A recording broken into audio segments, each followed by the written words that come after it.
تو یہ اب ان کا رجحان چلا گیا ہے سعودی عرب کی طرف اور UAE کی طرف. تو کیا پاکستان اس کا حصہ بننے جا رہا ہے جس میں بھارت بھی ہوگا؟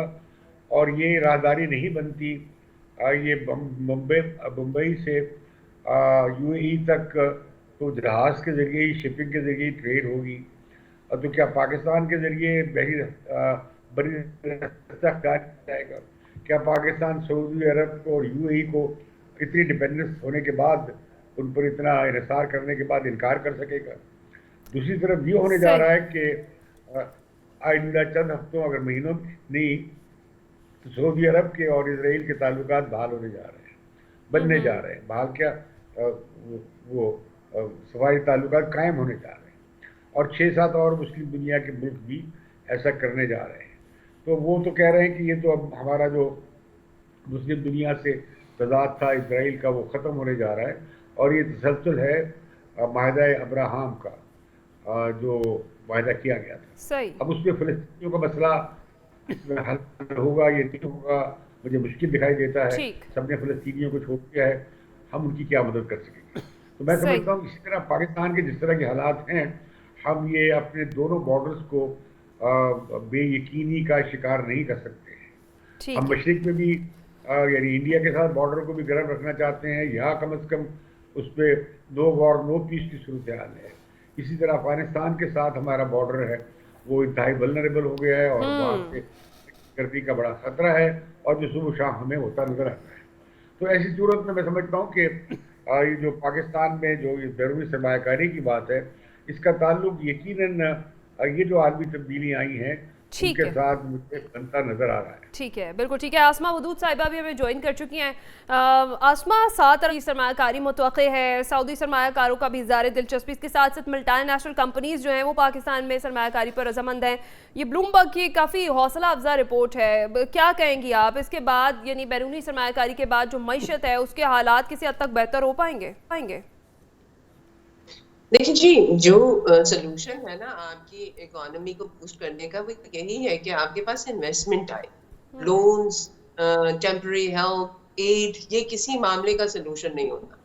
آپ کو بیسکلی انویسٹمنٹ چاہیے ہوتی ہے جو یہاں انویسٹ ہو، جو یہاں پہ امپلائمنٹ اپرچونیٹیز کریٹ کرے، یہاں پہ اکانومی کے پہیے کو چلائے. یہ بہت خوش آئند ہے. اگر ہمارے پاس یہ انویسٹمنٹ آ جاتی ہے تو اس سے وہ صرف جو ہمیں ایک ریڈیلی ہیلپ، ریڈیلی ایک ایڈ جو ہمیں چاہیے نا، اسٹیرائڈ کا انجیکشن جو چاہیے وہ ہمیں ملے گا. اور ہم اتنی پوٹینشیل رکھتے ہیں کہ ہم اسے ایکچولائز کر سکیں. لیکن ہم اسے ایکچولائز کیسے کریں گے؟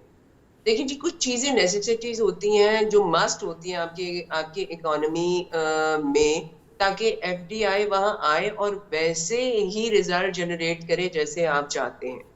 ایک تو آپ کو ایک پروسیجرز میں ایک سمپلسٹی، ایک اسپونٹینٹی چاہیے ہوتی ہے. ہماری آرگنائزیشن میں، ہماری انوائرمنٹ میں ریڈ ٹیپزم کا بہت عمل دخل ہے. ہمارے بہت ڈفرینٹ ہے آپریشنل سٹائل آپ کا کارپوریٹ لیول اور آپ کا اسٹیٹ اونڈ آرگنائزیشنز کا. اس چیز کو ایڈریس کرنا پڑے گا. اس کے علاوہ ہمارے پاس کرپشن ایک ایسا معاملہ ہے جس کو ابھی تک ہم ڈیفائن ہی نہیں کر سکے. ایک کرپشن فری انوائرمنٹ دینی پڑتی ہے، انویسٹر کو پروٹیکشن دینی پڑتی ہے، پرووائڈیڈ اس کے ساتھ کہ وہ کسی طریقے سے یہ پروٹیکشن مس یوز نہ کر سکے. ایک ٹرانسپیرنٹ قسم کا ورک انوائرمنٹ دینا پڑتا ہے. پھر آپ کو کاسٹ آف پروڈکشن لو دینی پڑتی ہے، آپ کو اسکل لیبر دینی پڑتی ہے، آپ کو ایک اسٹیبل پولیٹیکل انوائرمنٹ دینا پڑتا ہے. ہمارے پاس ابھی وہ بھی اسٹیبل پولیٹیکل انوائرمنٹ بھی ابھی فی الحال نہیں. ابھی ہمارے پاس جو اس وقت ہم ایک پروسیس میں ہیں، ہم اپنی democratic government is not in place at the moment. ہم الیکشن میں جانے والے ہیں جنوری. تو یہ بہت سی چیزیں ہیں جو کہ مل کے اس وینچر کو سکسیسفل کریں گی. سر نے بالکل صحیح کہا کہ یہ چیز کہ اس طرح کی انویسٹمنٹس کی سکسیس کیس اسٹڈیز بھی ہیں اور فیلئر کیس اسٹڈیز بھی ہیں. تو خود کو سکسیس کیس اسٹڈی بنانے کے لیے ہمیں ان سب معاملات پہ پرو ایکٹیولی ایکشن لینا پڑے گا، کیونکہ ہمارے معاملات کا حل، ہماری اکنامک ایک جو کرائسس میں ہے، ہم اس کا حل فورن انویسٹمنٹ ہی ہے. ہمیں کوئی ایڈز نہیں مدد کر سکتی, صحیح. ہمیں کوئی لون مدد نہیں کر سکتے, ہمیں کوئی چیریٹی مدد نہیں کر سکتی. ہمیں یہ انویسٹمنٹ چاہیے اور ہمیں باہر سے ڈالر کا انفلو اس طرح چاہیے کہ ہماری ایکسپورٹس بڑھے اور امپورٹس ہماری کم ہو. ٹھیک. تو یہ اب بہت سی چیزیں ہم نے انٹیکٹ رکھنی ہیں, لیکن سب سے بڑھ کے پولیٹیکل اسٹیبلٹی, آپ کی اسٹیبل کاسٹ آف پروڈکشن, آپ کی اسکل لیبر, آپ کا ورک انوائرمنٹ, آپ کی بلڈنگ, یہ سب کچھ اس چیز میں کنٹریبیوٹ کریں گے. ٹھیک ہے. سلمان حافظ صاحب, آپ کیا سمجھتے ہیں کہ بیرونی سرمایہ کاری سے پاکستان ہے وہ اپنے پاؤں پہ کھڑی ہو پائے گی؟ دیکھیں پاکستان کا مسئلہ کیا ہے. پاکستان یا تو خوش فہمی میں بہت رہتا ہے یا لاٹری کے چکر میں ہوتا ہے, اور وہ چاہتا ہے کہ اس کی لاٹری نکل آئے کسی عالمی ملک کے ساتھ, کسی برادر اسلامی ملک کے ساتھ, کہیں IMF کے ساتھ, کہیں ایشین ڈیولپمنٹ بینک کے ساتھ, کہیں چائنا کے ساتھ. یعنی وہ جو بنیادی نوعیت کی تبدیلیاں ہیں پاکستان وہاں تو کام ہی نہیں کرتا اپنے انٹرنل کانٹیکس میں. وہ صرف پولیٹیکل اسٹیبلٹی کا مسئلہ نہیں ہے, پولیٹیکل اسٹیبلٹی ایک بڑا ایشو ہے نا, پھر جو آپ کو اپنی اسٹرکچرل ریفارمز کرنی ہے اس کے اوپر تو آپ تیار ہی نہیں ہوتے. آپ FBR کے اندر ریفارمز کرنے کے لیے تیار نہیں ہے. وہ میں بار بار کوٹ کرتا ہوں, وہ شبر زیدی کا انٹرویو سن لیں اور آپ پورے اسٹیٹ کرافٹ کو ریویو کر لیں کہ اس میں کہاں کون کون طبقہ شامل نہیں تھا جو یہاں پر ٹیکس لگنے نہیں دیتا. اور یہ کون لوگ ہیں؟ پارلیمنٹ میں بیٹھے ہوئے لوگ ہیں. یہ کون لوگ ہیں جو ہماری اسٹیبلشمنٹ میں لوگ موجود ہیں؟ یہ کون لوگ ہیں جو ہماری بیوروکریسی میں لوگ موجود ہیں؟ یہ کون لوگ ہیں؟ پاکستان کا تاجر طبقہ, صنعت کار طبقہ ہے. تو جب آپ اسٹرکچرل ریفارمز نہیں کریں گے تو اس طرح کی رپورٹس جب آپ کو امکانات کے بارے میں بتاتی ہیں اور بتاتی ہیں کہ پاکستان میں بڑا پوٹینشل ہے, پاکستان آگے جاتا ہے, تو ہم اپنی نالائکی کی وجہ سے پیچھے چلے جاتے ہیں, کیونکہ ہم تو کچھ کرنا نہیں چاہ رہے. تو اس لیے یہ ساری ڈیپینڈنسی صرف یہ ہے کہ باہر کے لوگ آئیں, ہماری مدد کریں اور ہمارے لیے چیزیں نکال دیں. یہ بالکل ٹھیک کہا کہ اگر آپ کی انٹرنل اور ایکسٹرنل انویسٹمنٹ کا کمبینیشن نہیں بنتا تو آپ انڈسٹری کہاں سے کرائیں گے؟ آپ قرضے لیتے جائیں, ایک قرضوں پہ ہی ملک چل رہا ہے سارا کا سارا. اور یہ جو اسٹرکچرل ریفارمز نہیں ہو پا رہی ہیں, اس میں جہاں پولیٹیکل ایلیٹ ہے وہاں ہماری پوری کی بیوروکریٹک کانٹیکس بھی ہے, اور اس میں ہمارے جو کاروباری تاجر طبقات ہیں وہ بھی شامل ہیں.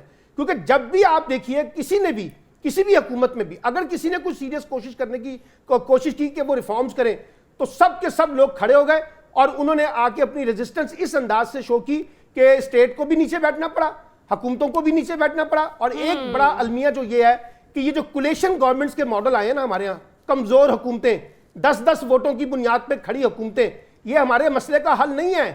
یہ 10 ووٹوں کی بنیاد کے اوپر کوئی حکومت ریفارمز نہیں کر سکے گی, کوئی بڑی میگا اور اگریسو ریفارمز نہیں ہوگی, کوئی اسٹرکچرل ریفارمز نہیں ہوگی. جو کرنا چاہے گا وہ دوسرے کھڑے ہو جائیں گے اور کہیں گے ہم آپ کی حکومت گرا دیتے ہیں, تو پھر جو بھی پرائم منسٹر ہوگا اس کو کمپرومائز کرنا پڑے گا.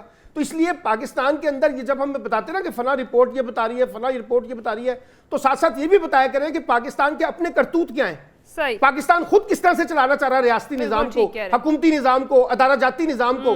یہ بھی انہوں نے کہا کرپشن, یہاں تو سکہ بند لوگ ہیں جو کہتے ہیں کرپشن ایشو ہی نہیں ہے, وہ کہتے ہیں سرمایہ دارہ نظام کا پارٹ ہے, چھوڑے پڑا کرپشن کا. اور جو جتنی لیکیج ہو رہی ہے اس کا کوئی اکاؤنٹیبلٹی کا میکنزم نہیں ہے, کوئی ٹرانسپیرنسی کا میکنزم نہیں ہے. آپ اچھی سے اچھی اکنامک پالیسی لے آئیں, لیکن اگر آپ نے ان کا علاج نہیں کرنا تو پھر وہ اچھی سے اچھی پالیسی کا بھی بڑا غلط کر کے جائیں گے. اسٹرکچر ریفارمز کے بغیر کچھ بھی ممکن نہیں ہے. ٹھیک ہے, بریک پر جائیں کے بعد جب واپس آئیں گے بات کریں گے نگراں حکومت کا 27 حکومتی ملکیتی اداروں کی نجکاری کا منصوبہ سامنے آیا ہے. سوال یہ ہے کہ کیا ملکی معیشت پر نجکاری کے بہتر اثرات مرتب بھی ہو پائیں گے, اقتصادی بحالی ممکن بھی ہو پائے گی یا نہیں, اس پر بات کرتے ہیں اس بریک کے بعد.